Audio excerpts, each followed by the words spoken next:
podcast. My name is Andy Spiteri, joined as always by the man himself, Dakota Lasky. Dak, how you doing today? I'm doing pretty good, my man. Doing pretty good. How you doing? I'm doing pretty good. The countdown is on.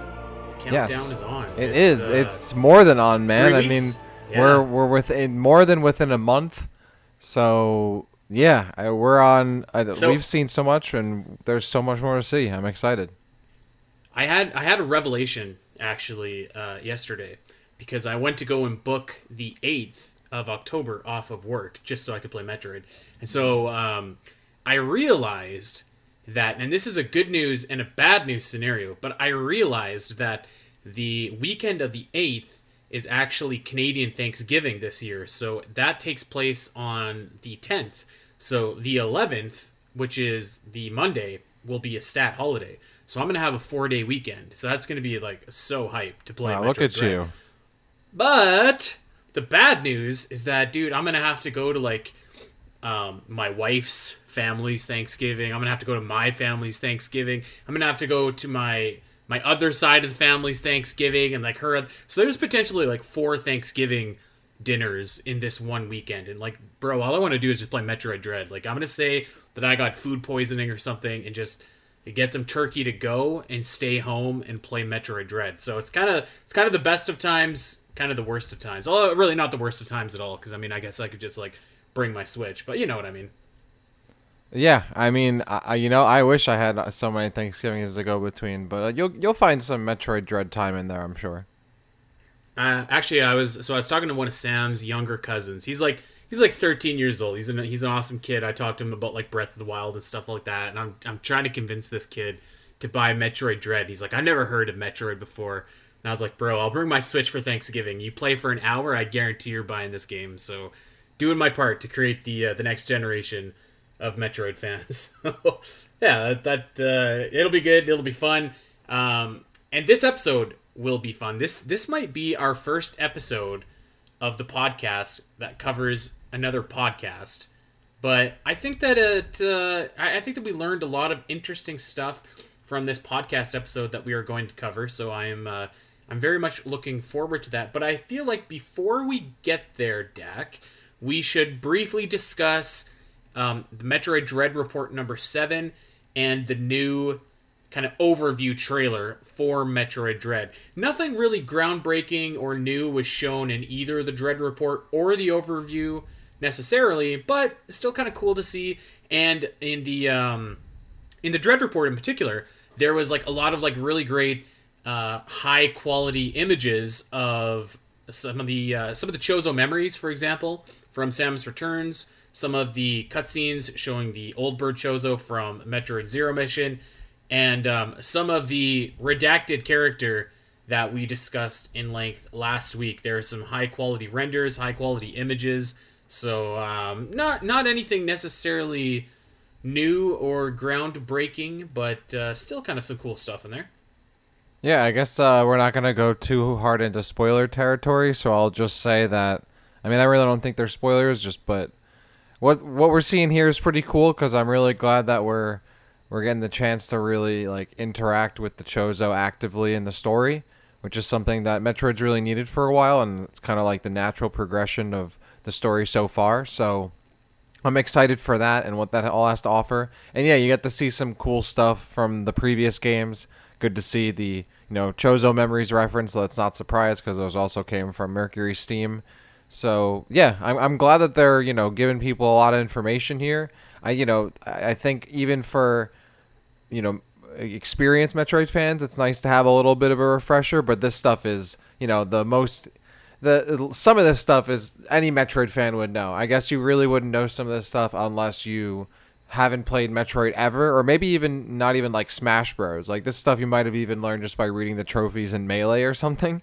But we do get to see some new stuff from the Chozo, which is pretty cool.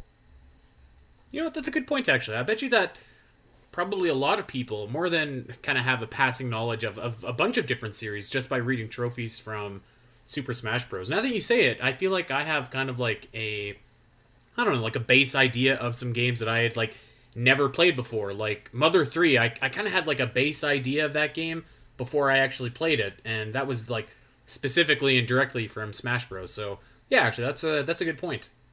Yeah, that's where I learned a lot about a ton of games was from that. I think it's a shame that we don't have trophies anymore in Smash because I understand why they do it, but having that kind of like museum or like history, it's just like to go back through is really cool, Yeah. and it's a good way for people to kind of get interested in new things. You know what? This is a sidebar here that doesn't really have anything to do with it, but I will say that I did like spirits in Ultimate more than I thought I would. Like when they had the initial trailer that showed off the spirits, I was just kind of like, what is this? Like this looks kind of lame and kind of cheesy. But I kind of did like how you could like train them and evolve them and stuff like that. So actually, spirits is was kind of a welcome surprise for me from Ultimates. But I mean, yeah, of course, I miss Yeah. like the smashified renders of the characters and stuff. Those are so cool. I mean, I'll be honest with you, man. I don't think I've played more than like 15 minutes of Spirit mode, maybe. I think when I found out how long it took to like unlock the new like theme you get for the main menu, and that's through like beating the whole thing, I was like, screw this. I miss a Subspace Emissary, man. That was the best single player mode for a Smash game. I wanted that again. Yeah, Subspace was pretty cool. But I did like the Spirit board, and it certainly was like that could have been released as a game unto itself for sure. And I think that anyone would have been happy with the amount of content that they got. But that is neither here nor there. There's also the overview trailer, and again, nothing really groundbreaking in this trailer, but it was kind of cool to see. I think you tweeted this actually, where it was almost like it kind of felt like almost like a little direct or something, but like a Metroid direct. And this is probably the closest that we'll ever get to a Metroid direct, just showing off all of Samus's different moves, abilities. It's just like it's so striking to me how much Nintendo realizes that like, hey, this is going to be a lot of people's first Metroid game. Let's get them up to speed on what to expect and kind of condition them to what kind of gameplay they're going to be in store for. So I feel like we've talked about it before, but it really does feel like they're doing a really smart job in promoting this. Yeah, I still don't think they're really going too far at all. There's going to be a lot of people that are new and just even people who might not have played Metroid in a while too, who might need a refresher. And I think it's good that Nintendo is kind of getting a refresher on Metroid as well by doing this. It's nice to see that Samus is kind of back in their focal point, and hopefully that doesn't change anytime soon. I was playing a game of Mario Pictocross right before we Wow. started recording, and when you boot up your Switch, I love that game by the way. I think that game has overtaken Super Metroid for most hours put into my SNES online. I've But never played when that I fired up game my ever. it's well, it's good, but it's good in the way that like Sudoku is good, like right before bed. You know what I mean? But I've never when I done fired that. up my Switch, I saw not one but two Metroid icons on like the home screen there. Yeah, I tweeted that out earlier today. Did Yeah, you? Oh yeah. well, that yeah. It was. I I was was in like, the this is awesome. featured news area. I was playing some Smash, and I turned my Switch on, and it was like Wario or WarioWare, and then it showed Samus, like get to know the bounty hunter Samus, and then it showed another Metroid Dread post there, more information on the game, and it showed like Samus in her Dread suit. It showed Samus in her Varia suit, and that was really cool. I think that's the first time I've ever seen so much Metroid on the screen for my Switch. So that's pretty awesome. Yeah, it was pretty cool, and I'm hopefully that we can get more like I don't even know what they call them, like icons or whatever for your Switch profile. There's like a gajillion Animal Crossing and Metroid ones and Zelda ones, and I think there's Samus and Zero Suit Samus for Metroid. So that'd be nice to see more of those show up. But yeah, that's it's great to see. But we had the and not just us, of course, but tons of people had the opportunity to listen to a podcast, a really well done podcast, really great interview by a guy named Kiwi Talkz. I did some slight research on him, and he's done some big interviews before with some other members of different developmental teams. Really knowledgeable questionnaire or like guy asking the questions. I thought that his interview was very well done. So anybody that is interested in checking out some of these interviews from Kiwi Talks, He's over on YouTube. He's over on Spotify. All that good stuff. Go and check him out. Give him a follow. But Kiwi Talkz interviewed Mike Wikan, who was the lead designer of Metroid Prime 1, 2, 3, and Trilogy. He was at Retro Studios for quite a long time, and he interviewed him primarily about his experiences working with Nintendo and working on Metroid and a little bit of the game development process of that. And it was a really, really fascinating listen. I finally got around to listening to it yesterday. Our buddy Doom recommended that we check it out, and I agree. It was very interesting to hear kind of some of his analysis and thoughts, I guess, and reflection. So I'm gonna pull a. Do you ever go to What Culture, Dak? I don't go to it, but I know what it is. Being an avid wrestling Alright. fan myself. So What Culture will always have those articles, and it's like 8 things we learned from listening to Becky Lynch on Steve Austin's podcast. So I'm just gonna blatantly rip that idea off, and I have 14 things that Andy learned from listening to Mike Wikan on the Kiwi Talkz podcast. And of course, Dak, you can throw in anything that you want to talk about in there, and we can get going. But I wanted to talk about a couple of the different points that he brought up about Metroid Prime and its development, and I'm going to kind of go in chronological order from the beginning of the interview till the end. And maybe we knew this already, maybe we didn't, but it did stick out to me to hear him just kind of reemphasize this. But number one, 35 people worked on Metroid Prime.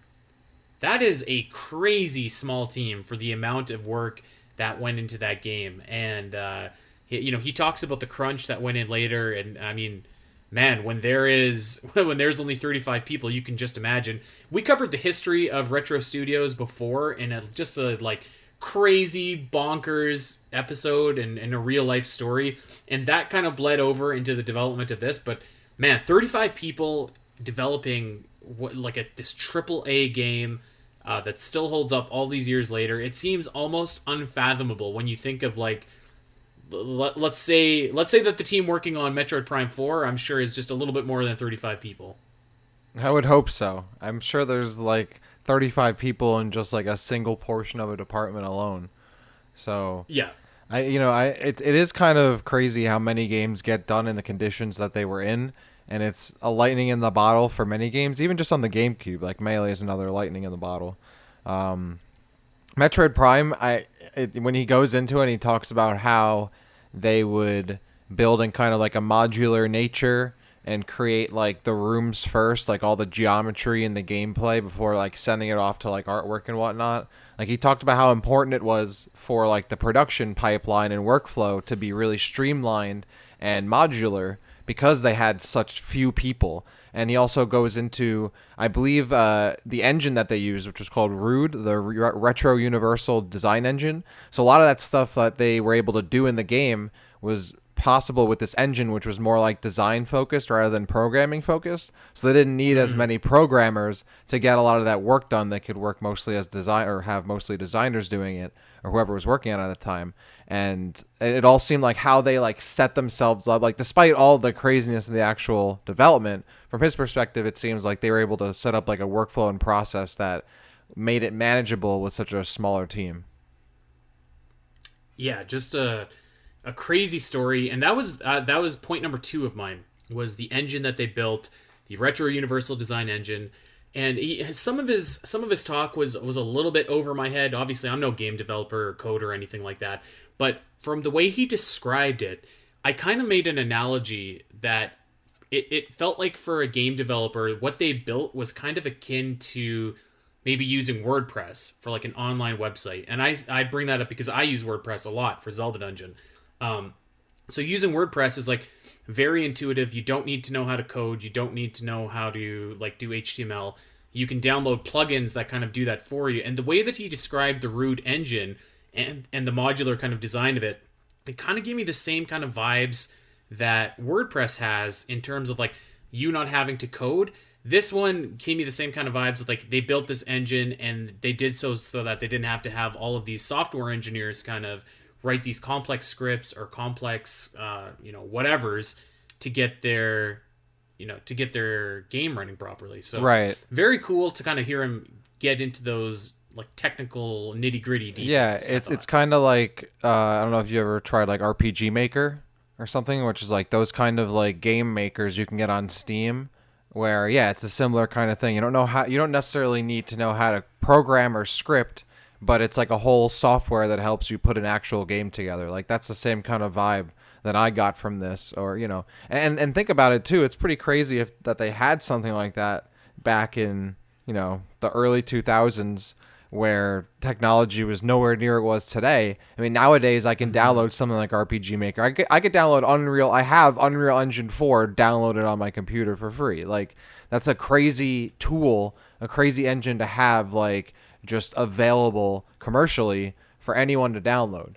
And back then they kind of had something that seemed to have equivalent or similar or somewhat similar power that allowed them to create the game in the way they did. But it was fascinating listening to them, put that together because sometimes, we've heard a lot of horror stories in putting, creating an engine for the development of a game, right? Like a new engine for a new game.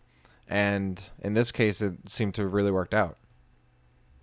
Yeah, and I think he said that like this engine would still be viable and quite useful even today, which is crazy. He said a couple things actually during the kind of like technical little bit that I just picked up that I thought were interesting. Like they mapped out on grid paper the entire map of Metroid Prime.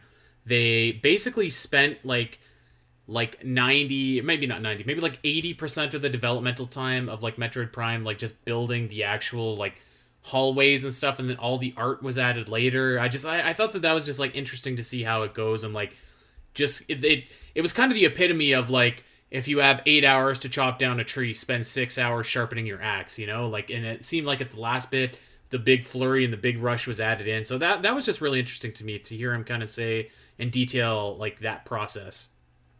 Yeah, he said it was like they would put together those rooms and then they sent over to artwork and then it would get sent right back to them in kind of like a last tweak kind of phase, right? So they would have those rooms created and then artwork would have their own kind of inspiration and take with it what they would, which he said was a pretty big part of it. Part of the process was letting people kind of have their own take on things, and instead of having the gameplay designers like having their hands kind of all over that, they just sent it over to artwork, and after they had completely taken the geometry had completely taken shape. And yeah, a lot of that stuff was kind of backloaded. I think he said it was like the last 6 months of development. It was like, yeah, like you said, 70 or 80% of that content was put in. And they kind of just spent a majority of the time creating that framework and structure so they could, pour and dump all that stuff in the last kind of, home stretch of development. So thing number 3 that we learned that I thought was it was kind of funny is just like a little anecdote, but when they were working on Donkey Kong Returns or Donkey Kong Country Returns, one thing that stuck out to me is when he said that Miyamoto-san, like, he wanted to make sure that Donkey Kong was fun or like just playful a little bit. And I don't know, that just, it made me smile because it's kind of in line with the image that we have, or maybe only that I have of Miyamoto sound is just like this like creative, playful kind of genius or whatever. So just making sure that he put his little touches on Donkey Kong just kind of brought a smile to my face. I think Mike used the word whimsy, and that was the perfect word to use. Was it Miyamoto or Tanabe that did that? That was Miyamoto. Tanabe was very nuts and bolts. Gotcha. Yeah, That that was cool. I like that because that was definitely like a good point to make, because you got to have a little bit of balance, right? You got to have a little bit of relief and lightening the mood when things are dramatic and kind of crazy and intense a lot of the time. So you got to have a little bit of that balance, and even showing that in gameplay I think is really cool too. He even talks about that in like the development cycle, or like the gameplay ramping he talked about, where Metroid Prime is kind of built on them building toward, you get a couple power-ups and whatnot and you build towards this big boss battle, and then you get a new big thing, you get a new, access to a new area, whatever, and then it kind of slows back down and you get to enjoy that stuff, and it kind of ramps back down before ramping up again. and Yeah, well, that let's was talk about cool. that actually, because I jotted that down as one of the things that we learned from him too. Because I had, like, usually you hear that term and you, like, I would have called it the difficulty curve, but the way that he described it, I thought was just like very cool, and it made sense because he was kind of doing it visually as well, but he was describing like a ramp where the game gradually increases difficulty as you gradually increase your skills and your equipment and power ups and stuff like that. But he referred to it as like a staircase, and I had never heard that before. But the way that he kind of laid out that description made a lot of sense. Where like you fight a boss, and that's the big step. But once you get there, it plateaus or even dips back down a little bit, so that now you're almost overpowered, and you can kind of power yourself back up to get to the next boss, which is like the next step. I just thought that that was like a really cool terminology. I'd never heard it before, and it made me rethink the way that I think about like a difficulty curve. Because when I think of that, I think of like a game like Breath of the Wild, which is like super difficult at the beginning, but as you get more hearts and as you get better swords and armor and stuff like that, it really becomes like much easier. And well, Metroid Prime kind of scales a lot more up like that. And true to his word, there are times where like after you get the super missile, it's like, all right, well now I can go in and explore and get all these extra energy tanks and stuff like that.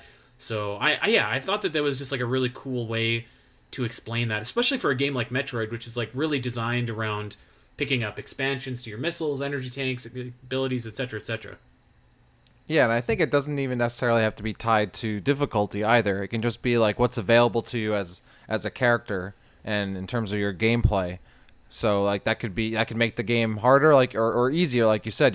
Breath of the Wild, you get access to more stuff as you play more. It becomes necessarily easier. Metroid could be harder. I think it can go either way, but that ramping of what's accessible to you in Metroid Prime, I think they emphasized on giving you some time to play around with your new tools, right? Now just kind of throwing you back in to the fight. Like you have a big fight with, Thardis, for example, and you don't just like immediately get attacked. You're forced to, fight again. Like, all right, you kind of go back and find your bearings. You roll around the arena a little bit, and you figure your way out. With a lot of boss battles, even just picking up, a power up, you kind of go all the way to the end of a long kind of series of corridors or whatever it is, or rooms, and you get that boss battle and you complete it, or you get that power up and you get it, and then you usually have to make your way back to kind of like the hub area, to another area, back to your ship or something like that. And it kind of cools back down, and you kind of figure out where you got to go next, instead of it being like a Call of Duty game. Like you got to the next mission, oh, the story's getting crazier, next mission you gotta go, oh, story's getting crazier, next mission you gotta go. So yeah, it's an interesting way of looking at it. I just thought it was like a very cool explanation. But let's move on. So the next thing that we learned from Mr. Wikan is the notoriously difficult guardians in Metroid Prime 2 Echoes were supposed to be easier, and he's referring to the Boost Ball Guardian and the Spider Guardian in particular. And I would actually, and now I'm going to preface this and say that I didn't think that the bosses were too hard, but I haven't played the GameCube version of Metroid Prime 2 Echoes in like years and years and years, and Mike actually said that like they went and fixed that in Metroid Prime Trilogy, so I guess that makes sense why it doesn't seem that hard. But I remember initially playing the Boost Guardian in particular, and that's when you're in I think it's Dark Agon, and there's no light source or whatever, and he's constantly bashing you, and the save point is like forever back, and you don't really, I think you might have the dark suit, but you certainly don't have the light suit, and you basically have to kill the enemies that are spawning off him to get health.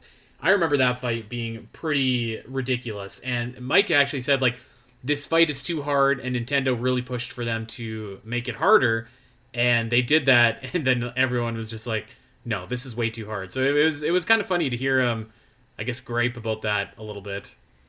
I thought the most interesting part of that was that the tweak to like put it to where it was difficulty wise on release was made like 3 days before the games went gold, or the game went gold. So they were tweaking it and tweaking it, and then the level that we got of difficulty on the actual, the initial release of Prime 2, that was only decided like 72 hours essentially beforehand, even though it was such a substantial and like important part of the game, considering like the effect it had Obviously, everyone remembers those bosses as being hard, like very hard, like ostensibly hard, like exceptionally hard, and of course they had to go back and change it. So it's just crazy, like how when you get down to those final hours, like what decisions can be made in development that have such a huge impact. And you kind of think, okay, it's like the few days before Gold, like everything's kind of in place, but as we've seen time and time again, like things are constantly shifting, and you Cool. never know what might And change one in like thing that I thought was like the 11th super hour or something like interesting, that. and this had to be redone for, or at least I don't know, assigned or whatever for Metroid Prime 1 and 2. Lots of work had to go into these games, and 4 people did that. So I thought that this was interesting in and of itself because we thought 35 people for Metroid Prime was crazy small, but like 4 people is incredibly small for this trilogy game. But man, I hear that so that Metroid Prime trilogy is coming to Switch and that they're gonna find a way to get this and get over all the hurdles that everyone says is there. I believe more so than ever after hearing that like it's inevitable, it's coming, and that if 4 people can port Metroid Prime trilogy to the Switch, then like my God, like even if you had a team of like 20 people, like and each of them was making like $200,000, like you're gonna make that money back so quickly by the sales of Metroid Prime trilogy. It's such like a no-brainer to me to go ahead and do this. So that was my big takeaway from hearing him say that. Maybe I'm just like completely out to lunch. Obviously, I know nothing about game development, but man, it's just hard to think that they're not going to do that. I mean, I think it's pretty certain that they're going to do it. It's just kind of a matter of time. They're probably just waiting for Dread to come out and things to be closer to Prime 4. But then again, we haven't gotten, the 2D Metroids on the Switch either, and Dread's coming out, so who knows? I think we all know, though, that, like, it's obviously possible on the Switch. I mean, it's possible on PC, and it was possible on, the Wii over a decade ago with 4 people. Like, there's no way. And not only that, but he mentions that it wasn't even just 4 people working on the trilogy, but a majority of the work they did was like editing the lore of the game and the scans in the trilogy in the 3 games. So it wasn't even that was my next point. Yeah. So it wasn't. I'm sorry, I keep going ahead every time, but that was kind of. Oh no. I mean that's okay. Take it yeah, away. that was something I thought was funny because you need 4 people to put together the game portion of the trilogy, and that was like the least part of the work they did. Like obviously it's possible in 2021 or whatever year it is now, especially because they won't even have to make all those changes this time around. So yeah, I'm assuming from like his perspective, like it was probably just another sticky situation working on the Metroid Prime games. But I'm not surprised like the team was so small considering it was just ports, but still like it's totally possible, and I think we all know it's possible, just a matter of time. Yeah, that just like, man, that just reaffirmed my belief that this is like definitely coming. And I dare say I can't remember which ex developer said that it was impossible. It might have been Mike, it might have been someone else. I can't remember who off the top of my head, but man, I just think it's like definitely going to happen. Yeah, as you pointed out, I was kind of surprised by this, and I had seen this story making the rounds like the immediate days or two after this podcast that came out. But Nintendo literally analyzed like every single word of the scan, like every scan, every lore, every creature, every computer, just to make sure that everything kind of lined up with the continuity of the Metroid series. Which I don't Nerds. know, like yeah. Touch grass. Like on one hand, it's like it's Nintendo, right? Like obviously they're perfectionists, but then on the other hand, it's like, and these guys don't care about Metroid. Like they're really they're spending that much time doing this. I mean, back then, they clearly did care about. I think at that point we were still in Golden Age Metroid. Like we were, maybe towards the tail end of it, it was late antiquity or something. But they were still loving Metroid. Metroid was doing pretty decently well for the time for their systems. So. I'm not too surprised, and I'm happy that they did it. I mean, I mean, not that I'm happy either way. Like, it's cool that they did it because I appreciate that for for all the series that Nintendo has, Metroid's really the one that the story like matters really, like in like the overarching scheme of things, and things have more or less stayed consistent, and there's continuity between all the games for the most part. So I mean, at the time at least, there was pretty solid continuity, and I appreciate that they went and kind of put in that work to, or at least told people to put in that work to keep things kind of consistent, which is cool. It was very cool, and while he was saying that, I was kind of thinking to myself, like, man, how did that Oh, Dread I was about to reference say, yeah. make it past QA? Yeah, I was Like, gonna say, like, you they think made that it they would through. have taken that out? Because, and like at this point, Dread was canceled not once but twice already. Was it? I mean, I think at that point we had known it was canceled at least once, and then by Trilogy, I think they were working on the second prototype because we know that was shown off in 2009, 2010. So I think they might have left it in because they knew that like either there was another chance for Dread or it was being given its second chance at the time, and maybe the first development cycle had kind of already passed, but the second one was on the horizon, if not there already. So maybe they kind of left it in because most likely they just left it in because they didn't care, or like it didn't conflict with anything, because it's like a one-off kind of scan and has nothing to do with anything else. So it likely just didn't conflict. So they just didn't like they just scanned over, or, they glossed over it. But I also think maybe there's a chance that there was still a chance for Dread at the time, so they kind of left it in because, well, Dread could come out. But I assume that they just passed over it because it didn't conflict with anything. So I want to follow up on something about the Metroid Prime trilogy really quick. It was in fact Mike Wikan that said, "quote The biggest issue that Retro Studios has is they no longer have a functional editor tool to work with Prime code base, so everything had to be brute force hand coded. I'm pretty skeptical it will happen. It was straightforward to update Metroid Prime 1 and 2 to motion controls, but converting Metroid Prime 3 to normal controls would be a Herculean effort." So he is, in fact, the one that said that he doesn't Well, think he that... said Herculean effort. He didn't say he didn't think it was going to happen. He just said it would take a lot of work.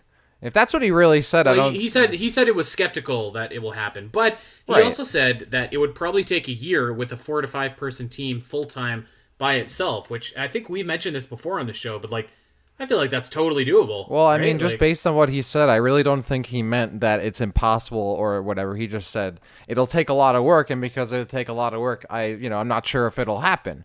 But I don't. I think people took it as, oh, it's not possible. It's not going to happen. This guy said it's not possible. That's not at all. That's not at all what the guy said. So I think that's funny. That's how it was interpreted. But yeah, obviously they could put together a larger team, and not only that, we already know that the game can be emulated. So I don't see why it would be impossible in any way, shape, or form.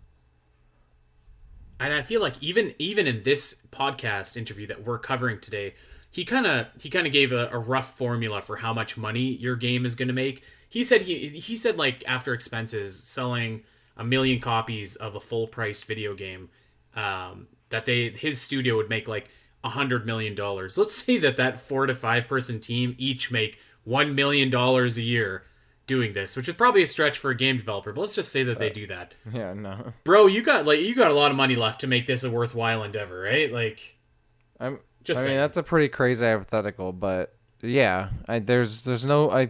It's just, I think it's a matter of, is it worth like the effort in their case, or are they gonna just put together another Animal Crossing game? But I think they're gonna see that it's worth the effort, and with Metroid Dread, I think they're already seeing it's worth the effort. I'm sure Metroid Prime 4 will have the same reception, and they'll be more willing to kind of go down the route of re-releasing the older games. All right, so on to some fun stuff here that Mike points out next in the interview. I did not know this, Dak, at all. The Illuminath communicate primarily with their hands and like this kind of sign language that was designed by Carl Mueller, one of the lead coders and programmers for Nintendo and Retro Studios at that time. Now that he says it, I do remember the Luminoth doing their crazy hand motions, but the way that he like explained, like, no, this is how they communicate. I was just like, man, that's really cool, and like I never really notice that, and I think that Kiwi Talks didn't really notice it either because he kind of said the same thing. So I thought that that was a great little detail. I would say that's a fact that most people don't know. I don't think I've ever seen that ever mentioned by anybody ever, so I'd be surprised if someone claims to have known that previously.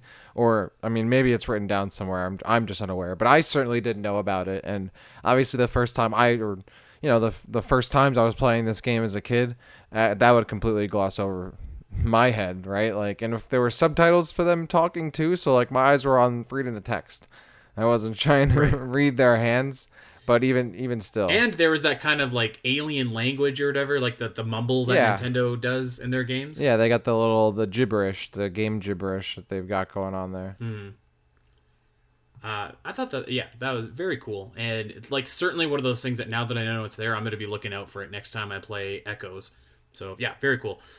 Speaking of Echoes, Mike also thought that the Echo visor could have been done a little bit better, and so he mentioned specifically that like the Echo visor wasn't very useful when you have like enemies and in combat and stuff like that. And I think for the most part that's true because like really there's not a lot of enemies that you engage with the Echo Visor. Like I can think of Quadraxis and maybe like one or two others, but like really it's more of like an environmental thing. But I still think that it was like super cool, and it just looked so like it just looks so cool to see the black and then the sonar pulse and stuff like that. I guess I can understand where he's saying where it would have been kind of neat to have that a little bit more, engaging in combat though. Yeah, of course. I'm sure there's a ton of stuff, and he even talks about how there's a ton of stuff he wishes he could have done or could have done differently back then. And it certainly came off to me as one of those things that like looked and seemed cool, and so they did it, and they're like, all right, well, how do we implement it into the game so it makes sense? And so maybe Yeah. that's why it doesn't come off as being like the most effective, but it's one of those cool things that is added to the game and just really like thematically works. And I don't know, like obviously the game is about like dark and light stuff, but then they kind of incorporate that sound effect or like sound like element to it, and which I don't know, I think is a cool supplemental portion or aspect of the game. So keeping on the Echoes train here, we also learned that it was kind of a toss up between the central gimmick of the game either being the light and dark world or future and past, which is kind of neat. But I'm glad that they went with the light and dark world because even though Zelda has like light and dark world in many of its games, the future and past thing just feels like kind of a Zelda thing to me, and I don't know. I mean, it's not obviously more serious than Zelda used that trope, but as a Nintendo gamer, I feel like all right, well, Zelda does the future and past thing, so like maybe I'm glad that Echoes did the light and dark world. I'll just say that. I've thought originally that Metroid should stay away from time travel because usually time travel just complicates things story wise, just makes things messy. But I think I've kind of changed my stance on this. I wouldn't be entirely against it for a Metroid game or story or multiple games incorporating some kind of time travel. I'm very wary about it because again, it can be something that immediately doesn't work or is confusing. But there's a lot of cool stuff you could do with time travel, and it's sci-fi, so I think it's like very much like fantasy involved sci-fi. So I think it could work. I wouldn't be against it. Yeah, I'm not against the idea of time travel in Metroid on the basis that it's time travel. I was just like, that just feels like kind of a Zelda gimmick to me, you know? I mean, I guess, but Zelda didn't invent past and future stuff. Well, of course not. Yeah, of course not. I just like when I think of like the Nintendo series that deal in time travel, I think of Zelda. Which I mean, it's also ironic because Zelda also deals in dark and light worlds like quite extensively. So Yeah, why is it okay there for we have Echoes to it. do dark and light, but not do future and past? Don't make me explain myself. Because you're biased on for this show. Zelda, bro. I think it would be cool. Well, and you know what? I'd be fine with that. I'd be fine to see time travel in Metroid now, but The yeah, I don't space know. pirates I'm go glad that it back kind of into forged the its own little past thing. to try to get Ridley back because they can't revive him anymore. So they try to go back into the past and get a Ridley, and they bring back all the Ridleys, and it's like all the Ridleys fight Samus all at once from all the different games, and it's like crossover universe, and they just go into the Metroid Imagine multiverse, a bro. big 3D NES Ridley. That'd be sick. I'm down for that. That would Screw it. own. NES Ridley is like the worst boss in the series, man. Oh my Metroid god. multiverse He, is he the is move. he is not the Ridley we know him as. All right, well let's talk about Ridley actually. So one of the other things that we learned, um, and this also made the rounds right after, but the Ridley fight in Metroid Prime 3, the Meta Ridley fight where you are falling down the shaft at the beginning of the game. We both really liked that fight. I remember both of us ranked it pretty high on our Ridley ranking fight. So that was inspired by two distinct things. First was the Gandalf and Balrog fight from Lord of the Rings: The Two Towers, the one that kicks off the movie, and it was pretty clear. Like Mike was a big Lord of the Rings fan. I'm a big Lord of the Rings fan as well. Those are like the greatest movies ever made. I'm just gonna say that. And that fight is so sick, and I think we talked about it before, how that like definitely had those vibes in that fight. But he also mentioned that it was kind of based on a prototype, or maybe not a prototype even, but just an idea that he had for a boss fight in Metroid Prime 1, where you would kind of be fighting Ridley through a canyon, and you'd be on top of your ship. And dude, that would have been pretty cool. Yeah, there's like a bit of concept art or artwork that's been around the internet forever. I think we might have even talked about it on like the cut content episode for Metroid Prime, of like Ridley flying Yeah. at the screen, or towards the camera, towards you in like a canyon kind of area. And apparently that's tied to that idea where you're flying through, like Samus's ship is flying through this canyon. There's all these like kind of bridges and like cross structures going from one side to the other, and Samus is supposed to be like on top of her ship while it's flying and like shooting at Ridley while it's flying by, and you kind of shoot down stuff to hit him. I'm like, damn, like when he described that, I was like, oh, I wish you didn't do that, because it sounds so awesome and it doesn't exist. And we kind of get the instead of the horizontal version, we get the vertical version of that in Metroid Prime 3, which is still cool, but it doesn't have the same feel, because the Metroid Prime 3 fight, they're just falling in one place, and doesn't have that same bigger scale fight, I think, like a canyon would. It's still pretty like a big and cool fight though. But what he described just sounded, obviously how he described it, I was like, damn, that would have been sick if they could have pulled that off on the GameCube Oh, back dude. then. But now I'm thinking, I'm like, oh, please, someone at Retro like be working on this for You Metroid know what that Prime makes 4. me think of? Please. You know all those rumors that Retro was working on like Star Fox Grand Prix? I was like, dude, if you don't put a bonus level in there with Samus's ship, and like you're gunning down, instead of Andros, you're fighting Ridley, like, oh my god, that prints money. I God, definitely that'd be think so it'd good. be cool to have. I mean, I've always vouched for and wanted more ship incorporation into the Metroid Prime games. And I think a boss battle like that would be really sick, or just in general, like Samus fighting on the outside of her ship on top of it. And of course, a Ridley fight while you're flying really fast sounds absolutely epic. Yeah, that sounds awesome. I really love Metroid Prime 3 in particular for the way it incorporates a little bit more of Samus' ship than we've seen in the past. All right, let's keep going here. Mike also said one of the other things we learned, there was obviously huge crunch for Metroid Prime 1, but no crunch at all for Metroid Prime 2 and 3. That's a big thing in the video game world right now, and a lot of that investigative reporting by Jason Schreier and like how companies treat their employees. It's a hot topic, so it was good to hear that that at least the process for Prime 2 and 3 was smooth. And of course, we all know the crazy story about Retro Studios in Metroid Prime 1. If you do not, go and listen to our Unbelievable History of Retro Studios episode. It really is unbelievable. But yeah, he did touch on that, and he spent a little bit more time that we won't get into, just talking about his leadership qualities and what he thinks makes a good studio and stuff like that. So that was also just kind of interesting listening. Yeah, he says that I think at one point did like a 48-hour day, like without sleeping, working on Metroid Prime. And he does admit that like Metroid Prime 2 and 3, they had a little bit of crunch, but he thought he said it was like, yeah, it was like a natural, like small amount of crunch that wasn't anything crazy compared to what he did in Metroid Prime 1, which is obviously great to hear that there was such an improvement. But also, it's wild that they're able to get such a great, game done with the crazy development it had. And then they were able to follow it up with games that were, around, if not just as good, if not better, and also improve the, like, development environment instead of it kind of going the other direction. And certainly that All also right, came from so but it also came from changes in management as well, of course. So that oh necessary yeah, changes. he didn't outright say, but he God, I can't remember the founder's name now of Retro, but he basically alluded to like everyone was about to walk out before this guy essentially got booted out of his own company by Nintendo, and his company was bought out, and how they turned it around. I can't recommend that History of Retro Studios episode enough. It is literally unbelievable to listen to where this studio began and its first couple of years. So go check that out. This was, I think, the most interesting part, most interesting thing that we learned in this whole interview to Okay. me.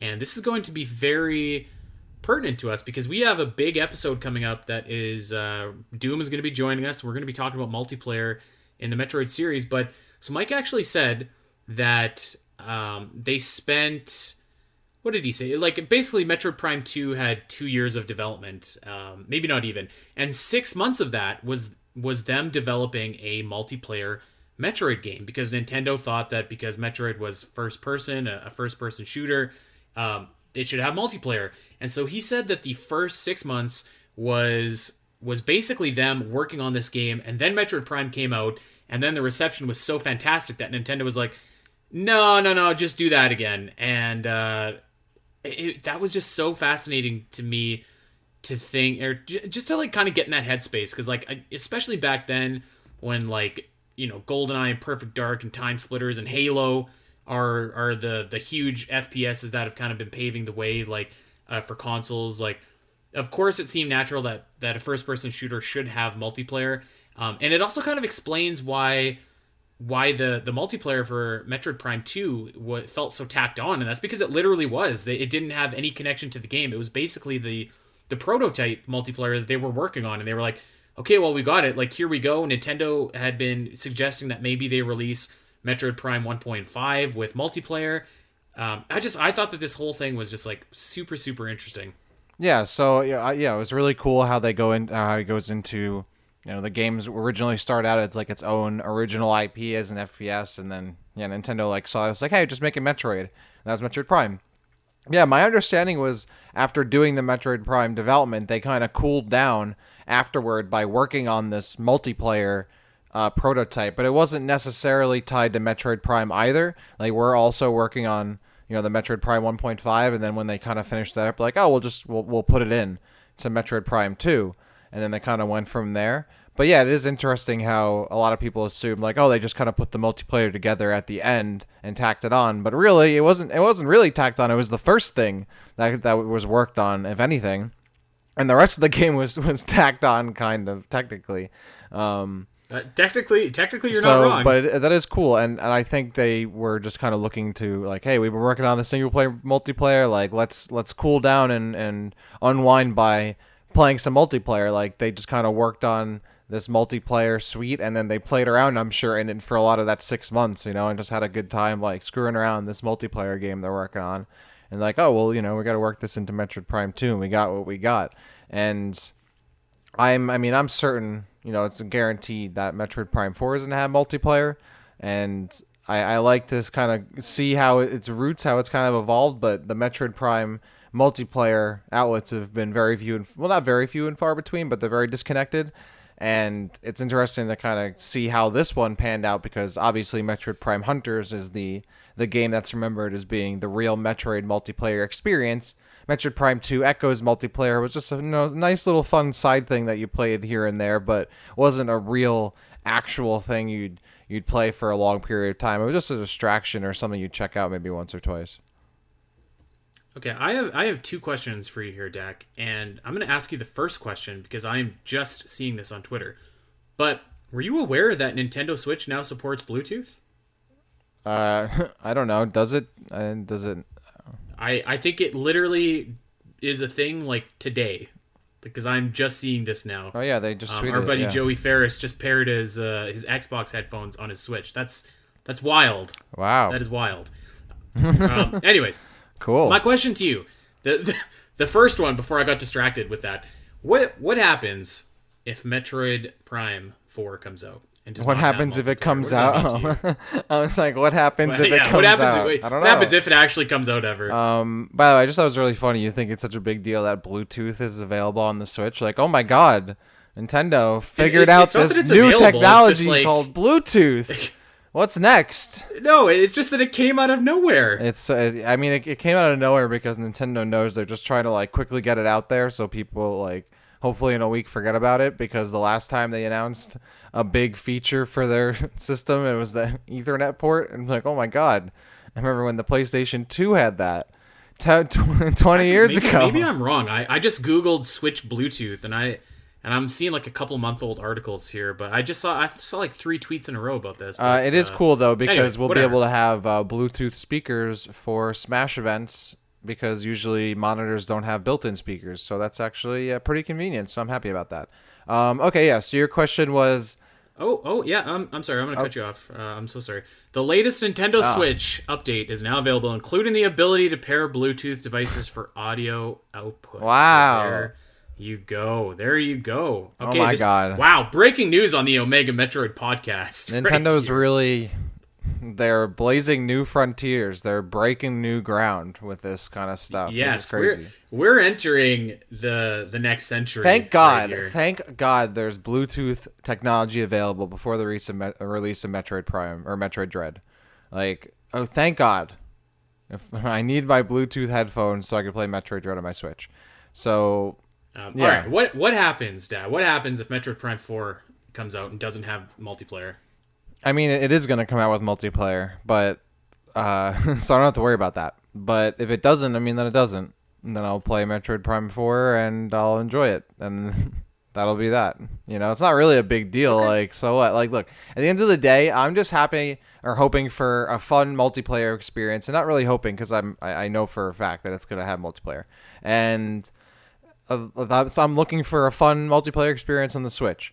I know it's going to be on the Switch with Switch Online, and it's going to be a Nintendo game, so it's, you know, it's whatever. But if it doesn't have multiplayer, it'll be a missed opportunity. It sucks for them. It'll suck to not have multiplayer in a Metroid Prime game, but I'll get over it, because there are many more games that can occupy my interest these days. I just think it'll be a missed opportunity. Fair enough. All right.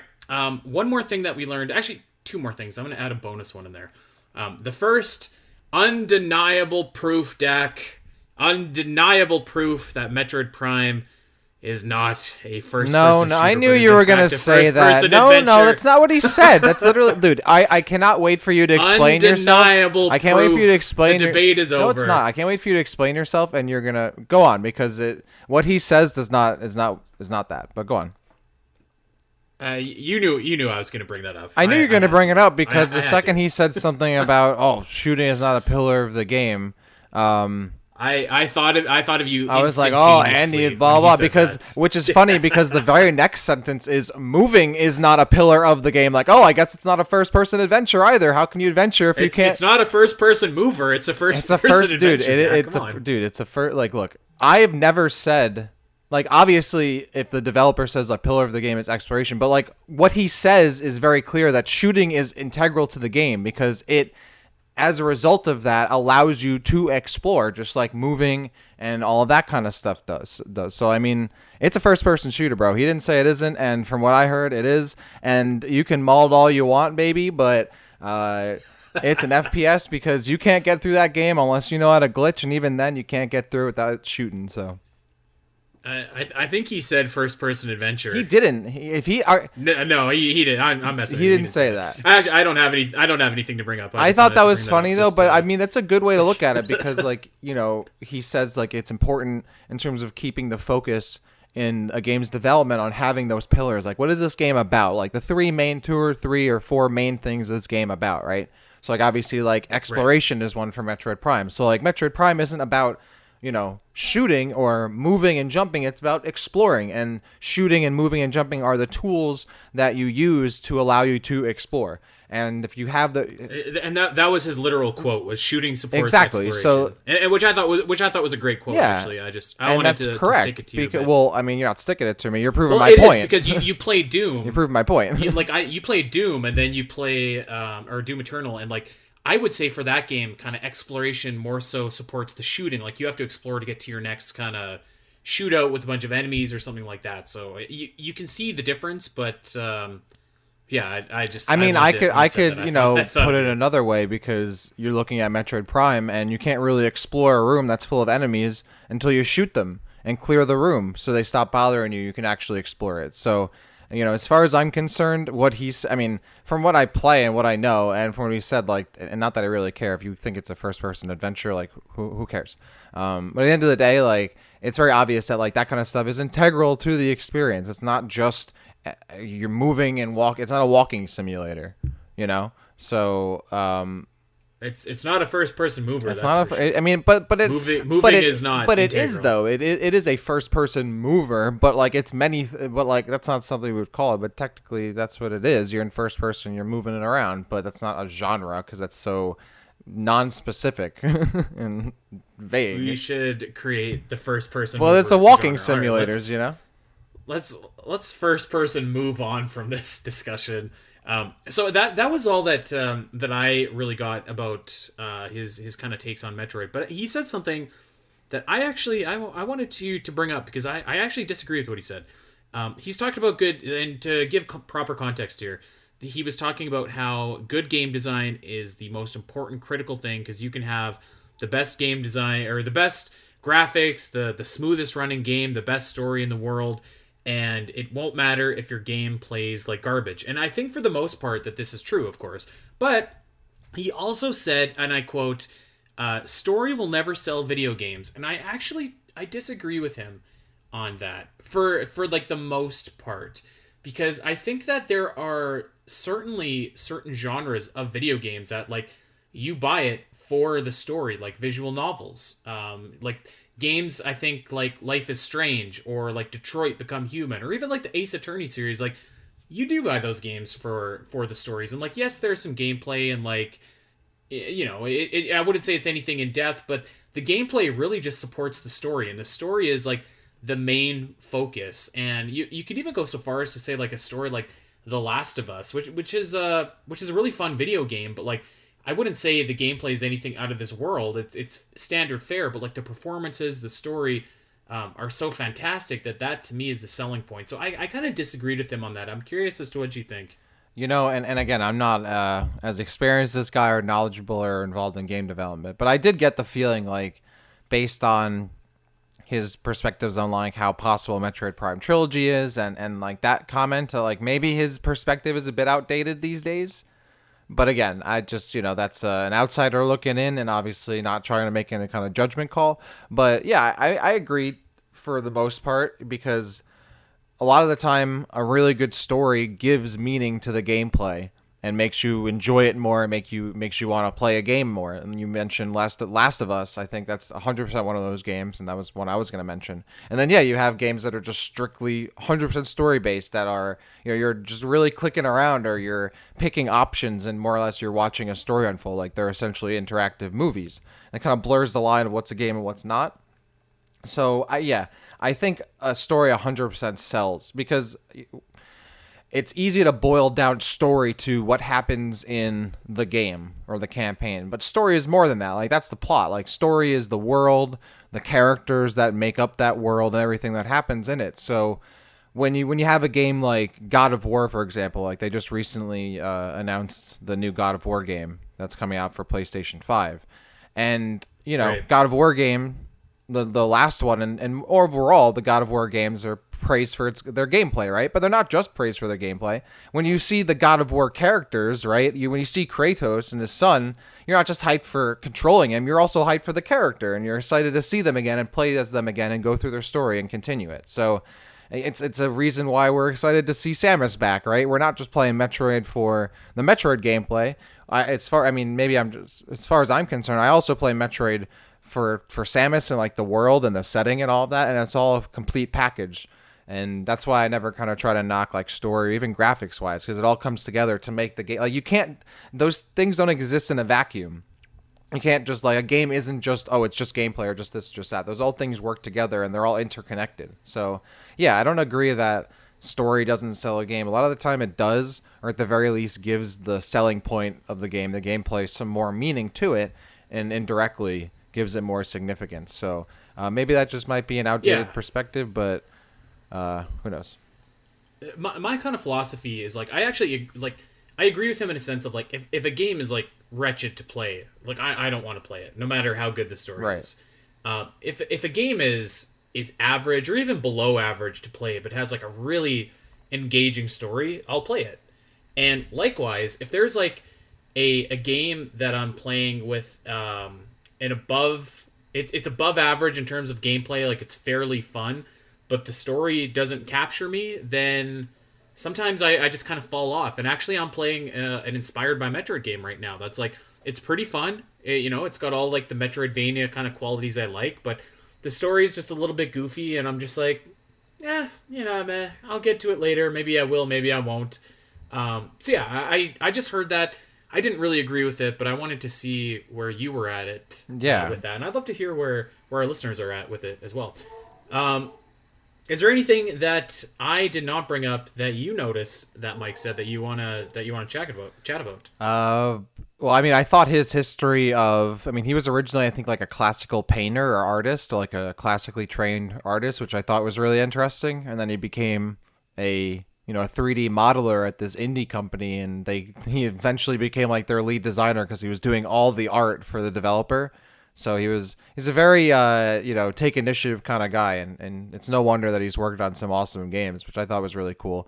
And then the other thing that I thought was interesting was he talked about the Quadraxis boss fight for a bit in Metroid Prime 2, and he said how like critical it was for the camera to work for that boss fight, especially when you're moving around, obviously, in morph ball form, because of all the stuff that's happening in that fight and making like the sound visor work. So he remembers that as being one of his favorite boss fights as well.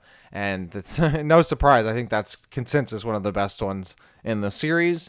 But yeah, I thought that kind of stuff was interesting, seeing where people, obviously his thoughts on the Quadraxis stuff, but I think just kind of his background slightly on how he got into game development. And I remember, Kiwi was like, well, how'd you learn? He was like, I just did it.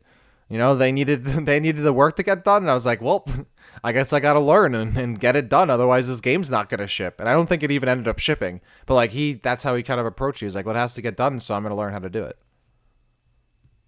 Yeah, just a really interesting guy. He was a great, he was a great interview. Like he was engaging. Mm-hmm. He was. It was easy to understand some of the stuff that he was saying. There was one point like at the very beginning where he was kind of talking about the developmental systems of Metroid Prime, and for an average schmo like me, I was like, okay, well, like I'm following along, and maybe some of it's over my head, but it was still very easy to relate to what he was saying. So just one more time, Kiwi Talkz conducted this interview. He's on Spotify, he's on YouTube. It's a super interesting interview. So go and give that a listen, give it a download. You will not regret the hour of your life that you spent listening to it. Also, you can check him out over on Twitter. It's Kiwi Talkz, KIWI So Kiwi Talkz. So there you go. All right. Well, that is it. That is all. We are hoping to deliver a star-studded multiplayer episode for you guys next week with our buddy Doom, and then after that, by God, we are 1 week away from Metroid Dread. After that, so lots of stuff to talk about here. Dak, this is a good time. I had fun recording today. Yeah, I mean, it was a good podcast to listen to, and I'm always down to talk about Metroid Prime stuff. So it was a fun chat. Well, we are going to have a fun chat next week as well, so make sure that you are tuning in for that. Until then, everybody, we want to encourage you to head on over to Spotify, iTunes, Google Pods, Apple Pods, Podbean, wherever you get your podcasts. You know the drill. Go like and subscribe. Recommend us to that Metroid fan in your life. And check us out over on Twitter, at Omega Metroid Pod, at Spiteri316, and at DACCity_. Until next week, everybody. We will see you then.